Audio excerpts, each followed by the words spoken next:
Thank you so much, Dr. Walker, for that overly generous introduction. I really am deeply grateful to Dr. Moeller, Dr. Jones, and all the seminary faculty for inviting me to give this double lecture. I can't tell you how honored I am to be invited to speak about Augustine, the greatest of all the church fathers, at the Southern Baptist Theological Seminary. It's my first time here, my first time in Louisville. I've been admiring this institution from a distance for quite some time now. This place, you all know this, but maybe you won't mind hearing that somebody from the outside, a number of people from the outside know it as well. This place is extremely rare among American academic institutions. You have managed to maintain a serious and deep commitment, on the one hand, to Christian formation and to passing down the faith that we've inherited from the apostles without dilution, without apology, without accommodation to the spirit of the age. And at the same time, you're committed to academic rigor, to the courageous pursuit of an ever deeper understanding of God and his created world with all the best tools and methods that human reason can devise. Something similar could have been said a few centuries ago about most American higher education institutions.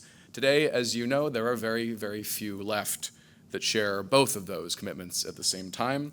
I do teach at another university that does, University of Dallas, Catholic University. I'm a Roman Catholic myself. I spent, as Dr. Walker mentioned, a year at another one of those few that does, the Catholic University of America in D.C. There are obviously differences between a Catholic university and a Baptist seminary.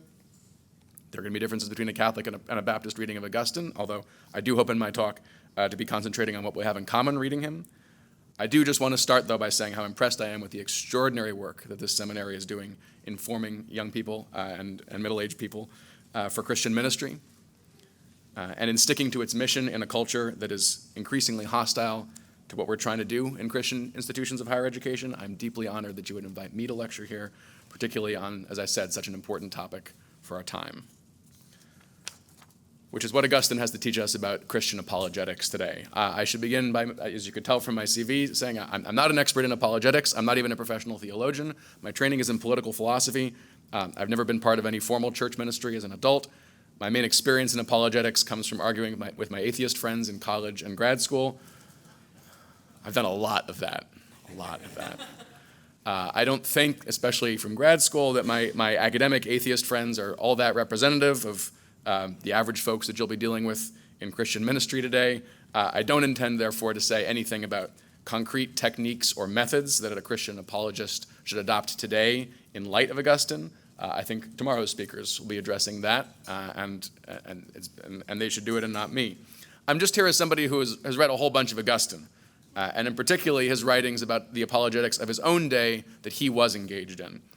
And in my second half, after the brief break, I'll get more to what that on earth has to do with political philosophy, what's technically my field. It does turn out that apologetics has some close connections with Christian political thought for Augustine.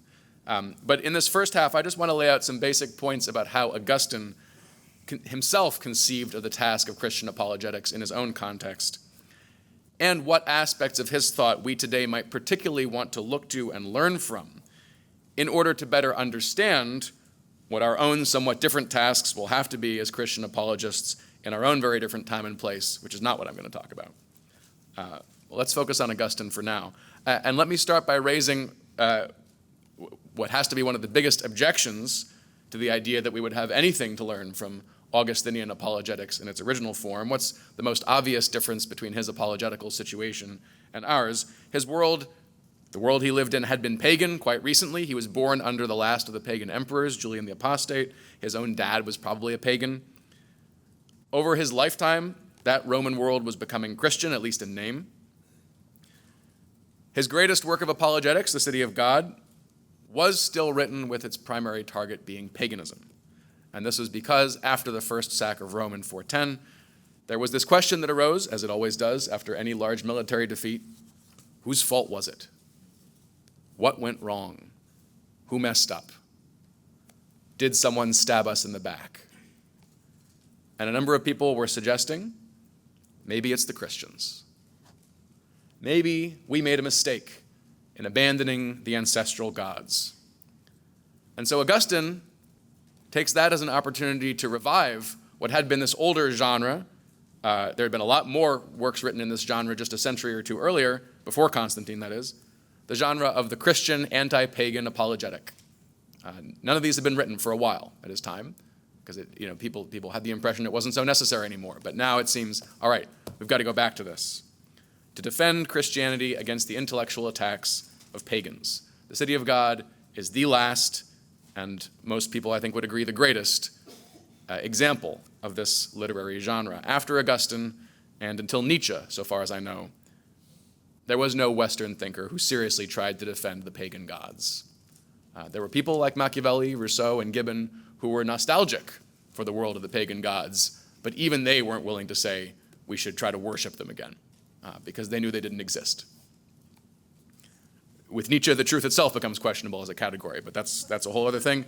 It's a serious thing of its own. But in the U.S. today, Nietzsche, at least in his religious ideas, has not really caught on. Paganism is almost non-existent. We had it on these shores much more recently than the Europeans did because of the American Indians. But today, even on Indian reservations, there's just not that much serious paganism as there was 100 or 200 years ago. There's not that much, in other words, organized and ritual worship of alien gods. And that's what paganism looked like in Augustine's day. Given all these differences, why should Augustine's critique of paganism have any immediate meaning for us? I'll start with one simple observation. Augustine does not present the City of God as being written primarily for an audience of pagans. He indicates who his primary audience is by who he addresses it to. He addresses it to Marcellinus, a friend of his, a political official as it happens, a Christian, but a Christian who knew pagans. Marcellinus, and we know this from a letter that Marcellinus wrote to Augustine that appears to have been Augustine's excuse to write the City of God. I don't think he needed to write the entire City of God to respond just to that letter, but it was a serious question from a friend. The friend got more than he bargained for in response. He's bothered by the questions, Marcellinus is bothered by the questions that his pagan friends or acquaintances are asking him, especially since the fall of Rome. He's been told, for example, this Christian faith of yours, it has doctrines that are contrary to our moral duties. It's undermining our moral obligations. This idea of turning the other cheek, they said, it's wrong. It's immoral to not resist evil. It's a dereliction of our duties in this life, which very much include resisting evil, they said. Marcellinus hears this accusation against his own faith, and it moves him. It doesn't move him out of the church. He doesn't stop being a Christian, but he wants to know the answer to these honest and sincere questions that are being put by relatively morally upright pagans. These are people who are seriously concerned with doing the right thing. They're not just looking for an excuse to go visit the temple prostitutes. Now, I could get into Augustine's specific interpretations of that and other passages in the Sermon on the Mount. I think they're fairly well known. But I'm more concerned here with just the general orientation of his apologetic writings. Augustinian apologetics are primarily directed not so much at convincing pagans directly, as they are at helping Christians think about how to respond to honest questions from their pagan friends. I'm sure Augustine would not have minded if he happened to convince a few pagans along the way. And he personally knew, as well as anybody in Western history, how much of an impact reading books can have on your own life, and how books can change the direction of your own life. There's no work in Western literature like Confessions for illustrating that simple point. There's other good ones, but none of them tops Confessions. That's why it's still read at secular universities. Anybody who loves books cares about the story in Confessions. Nonetheless, Augustine is simply taking for granted that the usual way someone becomes a Christian is not through reading books, it's through personal friendships with Christians. And that had, of course, been his own experience. For all that books played a major role for him as well, the people in his life were probably even more important. And the people who helped the young Augustine become a Christian had to be Christians, at least some of them had to be Christians, who had been intellectually formed by their own Christian education to be able to answer face to face the honest questions of a seeker like Augustine when he asked them those questions. That's the type of Christian that the older Augustine is now trying to form and form more of through his writings, including City of God. Well-educated Christians who can give a reason for the hope that is in them. Now, he never says exactly in so many words why it is that Christians should be concerned to answer those honest questions of a seeker after truth who's not yet Christian. In other words, why is apologetics even necessary? Why shouldn't we just say, and he certainly knew Christians that felt this way, why shouldn't we just say, look, this is what we believe, here's how we live, we hope it looks attractive to you. If you don't like it, there's nothing we can do about that. The Holy Spirit either speaks to you or he doesn't. Apologetics doesn't need to be a thing, as the kids say. As I said, he never responds in so many words to that question. But I have found in his writings at least 3 different reasons that show why Augustine thought that this whole enterprise of apologetics was legitimate and even necessary for those Christians who are intellectually equipped for it. He certainly didn't think that all Christians needed to read City of God. But he thought that those who could, should. And for at least the following 3 reasons. The first is what I think we today would call intellectual honesty. Augustine uses the phrase love of truth. Augustine knew as a very young man that intellectual honesty was an absolute necessity for living a good human life. He knew it long before he knew that Jesus was the incarnate Word. He knew it when he thought that intellectual honesty prevented him from accepting the Hebrew Scriptures because they seemed stupid to him. He knew it while he waited for years for the Manichaean bishop to come and respond to all the intellectual objections that he had formed to Manichaeanism as a Manichae. He knew it while he went on, having left Manichaeanism, to examine all sorts of other philosophies. And he knew it even when he believed in Christ and wanted to accept baptism, but found that his own vices were holding him back from doing what he knew would be the intellectually honest thing to do. Augustine's intellectual honesty, or love of truth, was itself a gift from God. He's quite clear about that from the beginning. But he's equally clear that it was that one gift of God that became responsible for many other gifts of God that he later received, including his own Christian faith. His intellectual honesty brought him to the faith. He never thought that intellectual honesty is only a kind of ladder to the Christian faith that you can kick away once you've reached the faith. When he saw that same quality, that same intellectual honesty in others, whether they were Christians or not, he knew that what he was looking at was in fact the love of God, who is truth, even if they didn't know that yet. And so before we consider any other benefits we may get out of an honest conversation with non-believers, whether in person or in writing or by whatever means, we can just say from the beginning that honest questions deserve honest answers. That is a basic principle that I think is actually presupposed in the workings of every academic institution, including secular ones, or at least it ought to be. We could talk about how well our secular universities are living up to that these days, but if they're not, they don't like to admit that they're not. Nobody wants to say that they're against open inquiry. It's also a principle that is simply presupposed in all of Augustine's writings. Honest questions deserve honest answers. He doesn't defend it, it's just who he is. I will mention in passing, because I think it has some practical relevance today, Augustine is also very comfortable, and much more comfortable than most American Christians are today, including myself, much more comfortable warning that not every question from an unbeliever is an honest question. This is how he interprets Christ's warning not to put pearls in front of swine or to give what's holy to dogs, who are only interested in ripping us apart. Gotcha questions are not honest questions, and we don't have to answer them.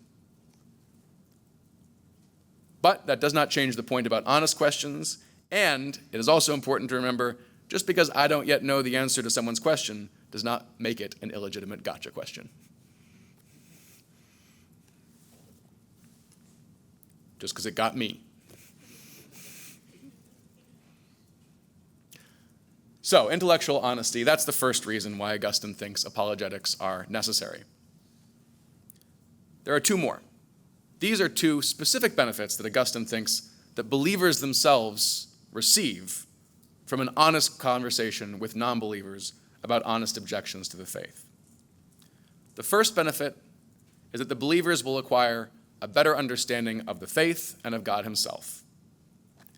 For Augustine, he writes quite a bit about this, our faith, if it's genuine faith, can never be satisfied with being mere faith. In this life, we don't have that much choice in the matter. We walk by faith and not by sight. But as Augustine says explicitly, the Gospel of John does not say this is eternal life to believe in the one true God. Eternal life is to know the one true God. To love God is to desire to know him. And belief is not yet knowledge. It's not yet understanding. Understanding is a sliding scale. We can have more or less of it. And even in this life, Augustine consistently has asserted, we can make some limited progress toward a deeper and better understanding of the things that we hold by faith. And he thinks if our faith is genuine, we unavoidably want to do so, as much as our circumstances and capacities permit. It's very limited, but it's not nothing. How do we do that? How do we come to understand God better? For Augustine, the answer is in part by asking questions about him and trying to figure out the answers to those questions. Why does a good God allow suffering? That's a big one. How can he be both just and merciful? What was he doing before he created the world? How long were those 6 days? Why did he give a law to Moses?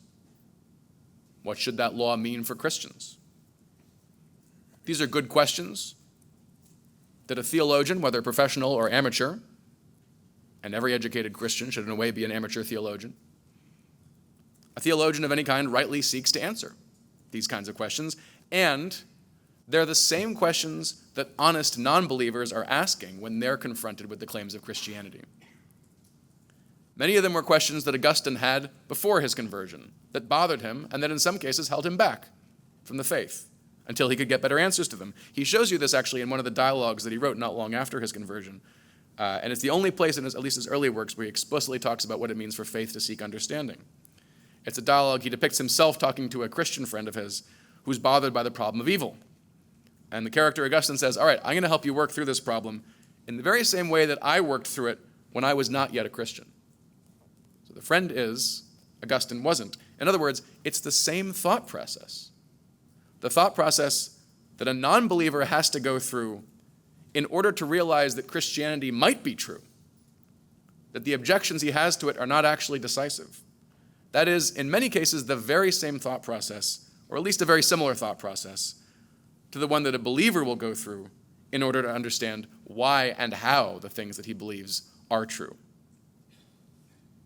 That is, the believer who's engaged in apologetics, if the conversation is an honest one, is also and at the same time engaged himself in the project of faith-seeking understanding.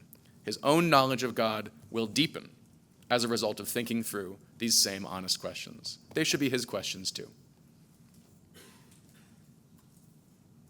And so that reason, that my second of the three Augustinian reasons for apologetics, that is, you could say, a theoretical benefit to the believer in the sense of it's a benefit to his own understanding of the faith. My third Augustinian reason for apologetics is a more practical benefit. Engaging in apologetics helps us to learn better how we should live and what we should do as Christians, and how we should not live and what we should not do. And I'll illustrate this by coming back to the reason that Augustine wrote The City of God for Marcellinus and for the many other Christians whom he represents.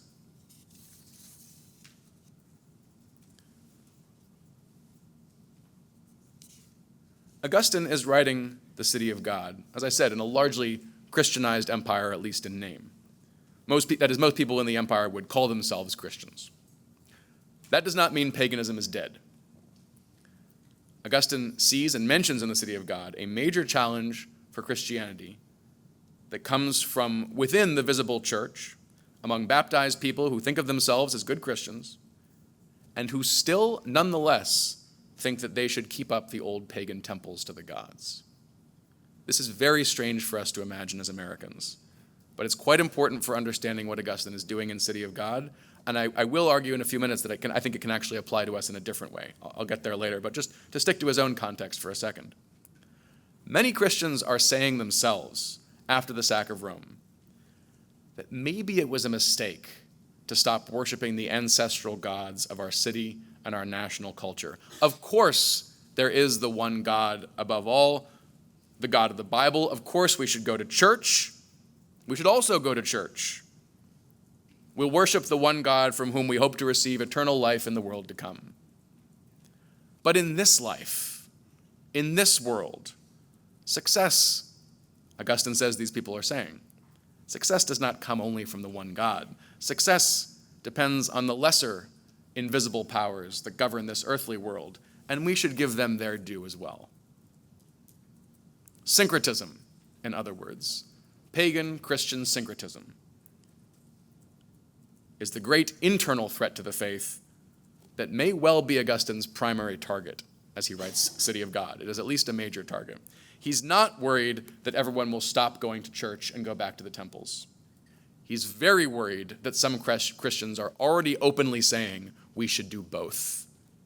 We should maintain both. That's the historical fact about where he's, well, the historical fact is that he thought that, he tells us that was true. I mean, we have very little other documentation, but I have no reason to doubt his word. I'm going to make a political analogy here, if that's permissible. Imagine that in 1944, a British author writes a book in English and calls it On the Excellence of Europe Against the Nazis. He's not writing that because Great Britain in 1944 is full of Nazis.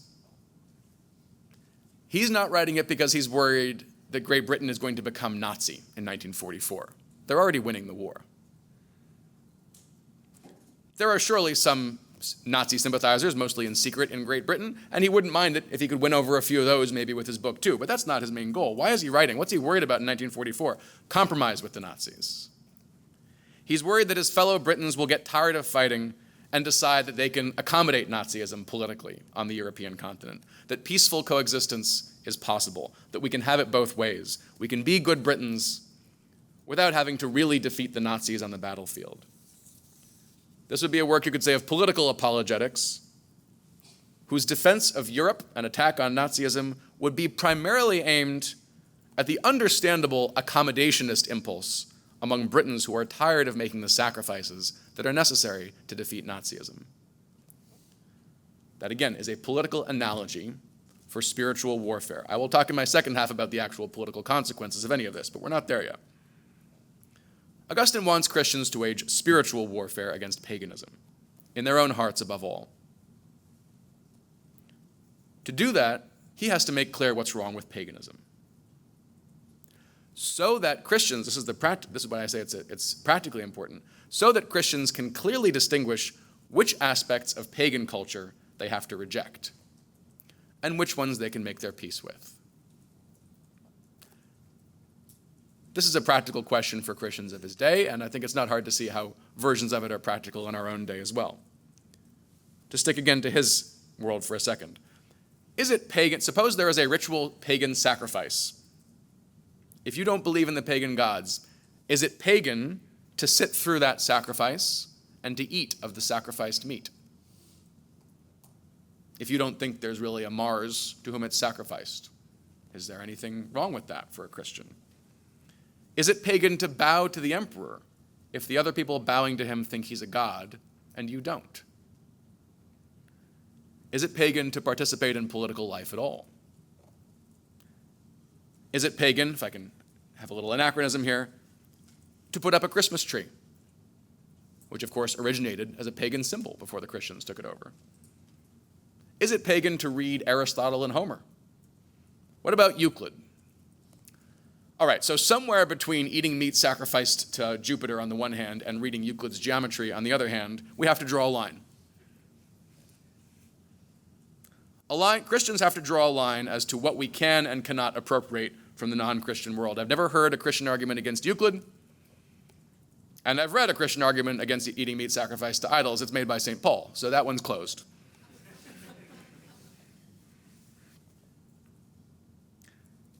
But it's in his Apologetics, above all, that Augustine seeks to draw that line. Because it is in explaining what it is about paganism that we object to, it is in defending Christian truth against pagan objections that we learn something about ourselves. We learn what exactly it is that makes us Christians rather than pagans, and where we have to draw the line in our own lives in order not to be making spiritual accommodations to paganism.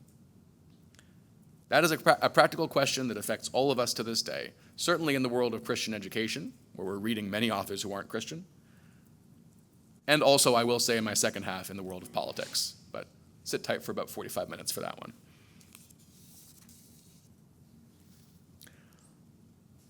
There's a break before then, don't worry. With all that as a preface, those three reasons why Augustine thinks that apologetics is a necessary task for us as Christians, to the extent that we're capable of it, necessary even for our own self-understanding as Christians. I now want to turn to a few concrete aspects of Augustine's own apologetics that seem to me to be pretty clearly relevant to the world that we live in today. The biggest challenge for us in seeing the relevance of them is, as I started to say, there are no literal pagan altars in our earthly city. There are those nice buildings. Someone flown in from Rome 2,000 years ago might go to a few buildings in D.C. and expect that when he gets inside them, there will be pagan altars inside of them, and he'd be disappointed. That's not what they are. The founder's admiration for Rome was not an admiration for its paganism, fortunately for us. And again, the situation that Augustine was most immediately addressing himself to was literal pagan altars at which literal sacrifices are being offered to the traditional gods of Rome. People today use paganism sometimes in metaphorical ways. This is the original meaning of paganism. People, including Christians, are literally saying it was a mistake to abandon those altars. We should go back and kill goats, perform traditional religious rituals to the traditional gods of Rome. The primary organizing theme of the City of God, and this is often, I don't understand why, but it's often overlooked when people talk about City of God. The primary organizing theme is the concept of religion. You could call it a work of comparative religious studies, if you like, although unlike the contemporary field of comparative religious studies, it doesn't claim to be value neutral. I'm not sure any of us can be, but Augustine certainly doesn't try to be. The difference, the organizing theme is religion, and specifically the difference between true religion and false religion. A true religion and a false religion are both religions. There is a genus religion to which both of them belong, and they have certain things in common with each other. That's the basis for the way the whole City of God is organized, is that there's something in common between true religion and false religion such that we can compare them and distinguish them. Both, for example, take place in a community of some kind, a religious community. There is no such thing for Augustine as a purely private religion. This is not a religion. Both true and false religion involve some kind of visible, organized, communal religious observance, where the community uses outward signs to show its collective reverence for God, a god, or the gods. Both true and false religion, since they involve a community, have some form of leadership within that community, priests or presbyters or ministers or whatever it may be. Both true and false religion observe certain holidays or sacred times. They make use of special buildings and spaces reserved for worship of the deity. They make certain moral demands. There are forms of behavior that God or the gods expect from us even when we're not in the temple or the church building or whatever it may be. In Book 1 of City of God, for example, Augustine talks about the sack of Rome, the recent sack of Rome, and the sanctuary that both Christians and non-Christians were able to receive in Christian churches. That is, for the most part, the barbarian invaders, even while they were pillaging the city in all other ways like invading armies have done since time immemorial, they at least respected the sanctuary of the Christian churches. Augustine says, nothing like this ever happened before in pagan times. Now you might say, well, of course it hasn't. There weren't Christian churches in pagan times. No, he makes clear what he means. Never in any pagan temple, never in the sacred buildings of the false religions did we see the kind of reverence for innocent life that we've now seen in the sacred buildings of the true religion. There is a parallel between them because they're both religions. They're both manifestations of the general human phenomenon, religion. Augustine never tries to separate faith from religion, as certain later liberal theologians would try to do. The City of God is a defense of one specific religion as the true religion. Augustine defends Christianity not as a philosophical school, not as a friend group, not as a social welfare system, although the church has something in common with all those things, but as a religion. And because it is a religion, Christianity is in competition with other religions. You can be a Christian who's also an American. You can be a Christian who's also a Roman, he argues, but you can't be a Christian who's also a pagan. because they're both religions. That's why he has to defend Christianity against paganism. Today we read the City of God in a Western world that has largely accepted Augustine's critique of the pagan gods as gods. We read it in a country in which most Americans would call themselves Christians of one kind or another, and in which even the growing number who say they have no religion, or even among the growing number who say they have no religion, very few are seriously thinking of becoming Muslims or Hindus or anything else. For those people, the people who say they have no religion, for the most part, what they mean is they don't go to Christian church. That's the religion that they don't profess, is Christianity. And so the false religions that dominate our culture are mostly false versions of Christianity, or of something that claims to be compatible with Christianity. That's quite different from the situation Augustine was facing. Nonetheless, even in that very different situation, I think we can learn a lot from what Augustine says, and let me give a couple examples. Let's take a look at the two main forms of religion, of false religion, against which Augustine directs his polemic in the City of God. Now, the polemical part of this, what I'm calling the polemical part of the City of God, is roughly the first half. City of God has 22 books. He divides it roughly in half. Books 1 through 10 are primarily negative. They're a critique of the gods of Rome, the gods of the city more generally. The second part, books 11 through 22, are more positive, and they explain what is the Christian alternative? What is the City of God that's on pilgrimage through this life, and how does it contrast with its great counterpart, the earthly city? I'll talk about the two cities in the second half after our brief break. I just want to talk about books 1 through 10 for now, the critique of the gods. That too is divided into two sections, books 1 through 5 and books 6 through 10. Books 1 through 5, he says, are responding to those pagans who say, and again, in some cases even Christians who say, that the gods of the city ought to be worshipped for the sake of the good things of this life. You have to pray to Demeter if you want the crops to grow. You pray to Mars if you want victory in war. You pray to Venus if you want to have children. Religion should be in the service of the good things of this life. There is no shortage of Americans who still believe something along these lines. Most of them would call themselves Christians. The crudest form of it is what gets called the prosperity gospel. Go to church and you will become healthy, wealthy, powerful, admired, and successful, and so will your children. Religion is treated as a means to the acquisition of the fragile and perishable goods of this life. It's what Augustine calls carnal Christianity, a Christianity that is interpreted according to the flesh rather than according to the spirit. You can find traces of this carnal view of religion today, even among Christians who would say they reject the prosperity gospel. In the words of Augustine, it's very easy to execrate the flesh, but it's very difficult not to think carnally. Augustine's critique of this carnal paganism is in a way quite simple. It's not true. It is not empirically true. There is nothing about being a good person or worshiping God in the correct way that in any way guarantees that you will be rewarded in this life. It's not a reliable bet.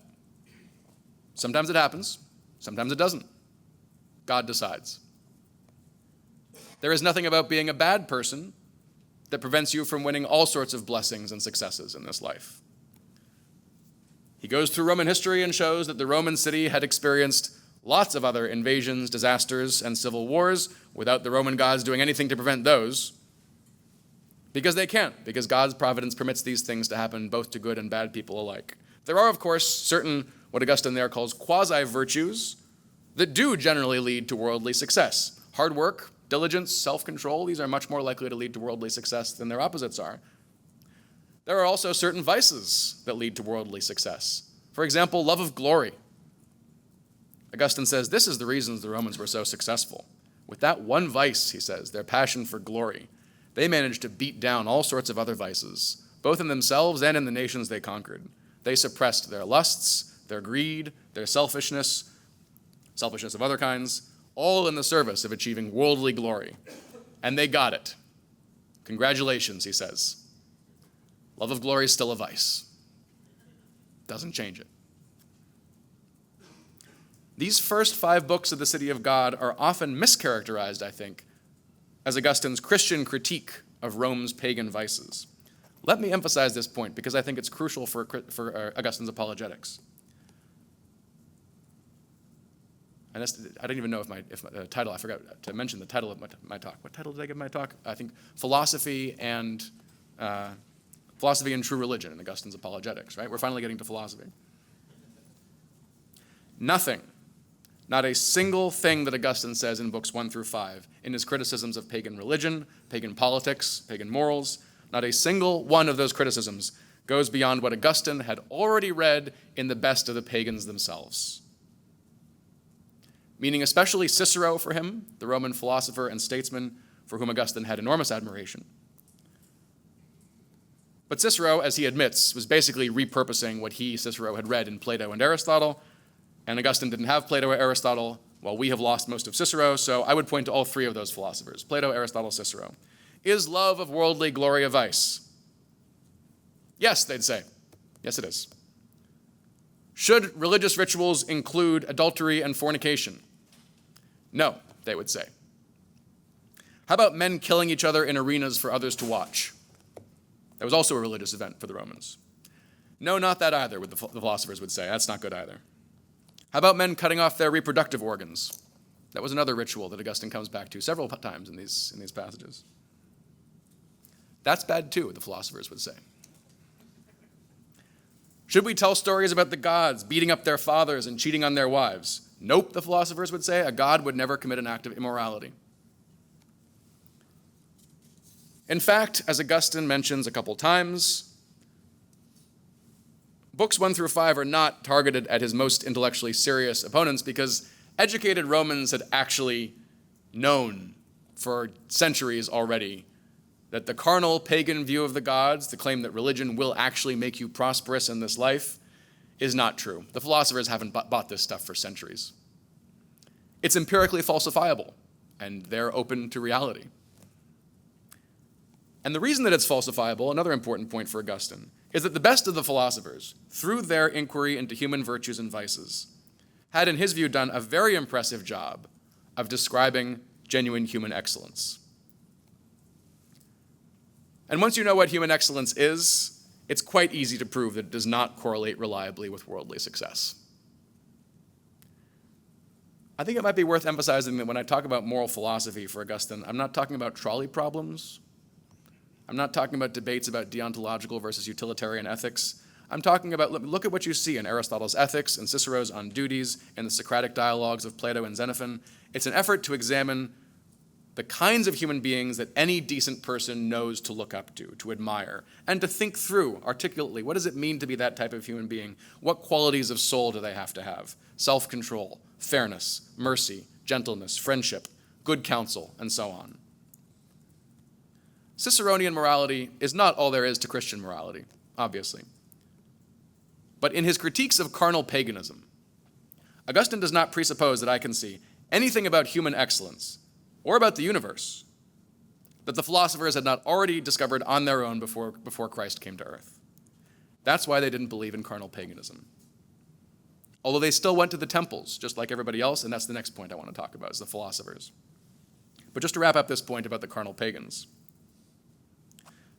I'm not trying to say anything about how any Christian should talk about philosophy and use the word philosophy in their apologetics nowadays. When you say philosophy nowadays, people think trolley problems. It has nothing to do, for the most part, with Cicero or Aristotle. But I do think that Augustine's own extensive study of the philosophers and of the common human moral experience that they analyzed and that they tried to refine and purify, that study helped him write City of God the way that he wrote it. And I will particularly highlight sexual morality here, because Augustine brings it up again and again in books 1 through 5, and it's obviously become very relevant again today. You can hear, again, the theme is religion, so let's concentrate on religion. You can hear religious justifications for various corrupt sexual practices today, just as Augustine heard them in his own day. Augustine never critiques pagan, corrupt sexuality by saying that it's against what the Bible says. Quite the contrary. It's part of his defense of the Bible and of the Christian church to say, We are the only ones who are actually living by the genuinely human understanding of sexuality, the only sexual morality that is in accord with our dignity as rational beings, male and female, as the best of the philosophers were already aware, although even they may not always have lived up to what they preached. They had seen it at least. They knew what human excellence demanded. Plotinus, Plato, Aristotle, Cicero would have been sickened by what we see around us today. They could see that these are not well-ordered souls. Augustine entered into dialogue with false and carnal understandings of religion, knowing that you don't even need to be Christian to see what's wrong with them. And so he could critique those understandings on terms that should be intelligible to them, even prior to the act of Christian faith. Now, at some point, of course, you do need the act of faith. And so I turn now to books 6 through 10, the critique of the philosophers themselves, the people who are already too smart for the carnal paganism. And above all, Augustine says we should here argue with the Platonists, because the Platonists have already arrived through their philosophy at a great many of the doctrines that Christianity also teaches. They're monotheists, for one thing. They believe that the goods of this life are fleeting, that true happiness can only consist in knowledge and love of the one true God. They believe that it's only by a virtuous and upright life here on earth that we can be prepared to enjoy fully that knowledge and love of God in the next life, if God should reward us in that way. They're not always sure whether he does, but they at least know that would be the only way to get there. And yet, they also think you should follow the ancestral religion of Rome. They're philosophical monotheists, but religious polytheists. That sounds very strange to us, but it was not so uncommon in Augustine's day. People sometimes read this part of Augustine and they think he's making it easy on himself. He only argues with the Platonists. They already agree with so much of Christian metaphysics. Why not engage the Epicureans or somebody who poses a real challenge? It's because City of God is about religion. Who is the greatest challenge to the Christian understanding of religion? It's the people who buy most of Christian metaphysics and still disagree and say we should worship many gods. That's a real opponent for your understanding of religion. That's going right to the roots of the thing. Take the Platonist. He's picked the hardest opponent that he can possibly pick, the smartest people on the other side who reject his understanding of true religion. For Augustine, it is absolutely essential to the meaning of Christianity that we reject this pagan philosophical bifurcation between your beliefs about the universe and the human good on the one hand, and your religion, your religious practice on the other. The false opinion, he says, that philosophy or quest for the truth is one thing and religion is another thing. Christianity, he says in an early work on true religion, stands absolutely against that false understanding. And he mentions this is something that even non-Christians should be grateful to us for, he says. We don't believe, that is, that anybody should be practicing a religion that he does not sincerely believe reflects the truth about the universe and the human good. This is, he says, a Christian gift to the world. But why did the Platonists reject it? These are men who cared so much about knowing the truth. Why would they be indifferent to following a false religion? Well, Augustine says, of course, they offered all sorts of reinterpretations of the false religion. Maybe Jupiter is just a metaphor for the cosmos. Maybe Demeter is a metaphor for the seasons, and so on. Augustine shreds all these reinterpretations. None of them hold water, he says. Most of them are offered in bad faith. These are obviously post hoc efforts to justify what are, in fact, are just inherited cultural traditions passed on from your ignorant and vicious ancestors who made up stories about the gods which they created in their own image. Why would intelligent men engage in this kind of philosophical silliness? He has an answer to that question. And he speaks with some authority on this because, remember, he was one of those Platonists himself for a while. It's in Book 7 of the Confessions. He believed in one God. He even believed in the divine Logos. But he thought that Jesus of Nazareth was just a virtuous man and moral teacher. The incarnation was completely off his radar at the time, and presumably so was Christian religion. In the City of God, he uses, it's almost a quotation from the Confessions, he accuses the other Platonists, the non-Christian Platonists, of the same vice that in the Confessions he accuses his younger self of at the end of Book 7 of the Confessions. The vice is, of course, pride, philosophic pride. That is the belief that while it's true, they had seen, each of us does need God to be happy, we can find him on our own. Or even, some of them would go further, maybe not on our own. We might need the help of other humans whom we select one by one for ourselves because we think they're good for us personally. Gurus, mentors, philosophy professors. We can reach God on our own without the mediation of the man Jesus Christ. And, crucially, the mediation of the human community that the man Jesus Christ left behind him in the apostles and the early church, a church that continues to be on pilgrimage through this life and will be until the end of time. Why did the Platonists not care whether the religion they practiced was true? It's because they thought they did not personally need religion. They could care for their own souls. They could read Aristotle's Ethics or Cicero's On Duties, and, as people say now, be a good person without going to church. At this point, I hope it's clear how relevant this is to today. The eat, pray, love view of God is a watered-down and much less impressive version of something whose most intellectually serious version Augustine had found in the Platonists. I mean, gosh, if you're going to be philosophically proud, at least have something to be proud of. Like if you're Plotinus, I can see it. Elizabeth Gilbert, whatever. What is this view? The view is, it's fine if I do go to church, or if I don't. Because church, either way, is not what really matters for the well-being of my soul. That is between me and God alone. And I can look up to moral exemplars, including even Jesus himself, as some of the Platonists did. But I don't need him in my life. I don't need his church. Religion is a personal choice. It is not a gift from God himself. And here too, then, I think that Augustine's critique of philosophic self-sufficiency in both the Confessions and the City of God is quite relevant to our own apologetic situation. Because he says, guys, you're lying to yourselves. He says, I know this because I was one of you. Arguably, he was the best of them. And it wasn't enough. You're not as virtuous as you wish you were. You're not as happy as you say you are. You're not as wise as you should want to be if you're truly lovers of wisdom, as you claim. I've tried it myself, he says. I've lived like you for a while. I had a very good understanding of human excellence and how a human ought to live. And I was still incapable of living that way.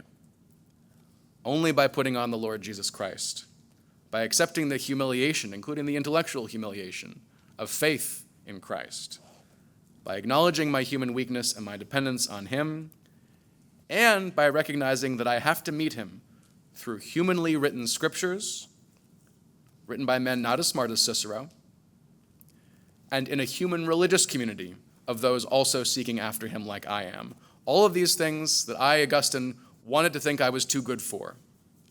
Only when I did that, he says, did I begin to make humble progress towards the ideals of life that philosophy had articulated for me so beautifully.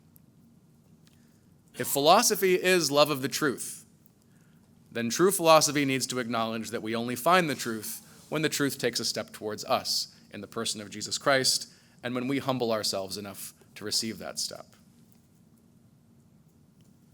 So that's just a framework for helping to fit Augustine's basic apologetical concerns into, I think, some of the genuine challenges of our religious situation as contemporary Americans. I think there's a lot more to be said about all those issues, but since I am a political theorist, I did figure I should start talking about politics at some point. So that's going to be my next lecture.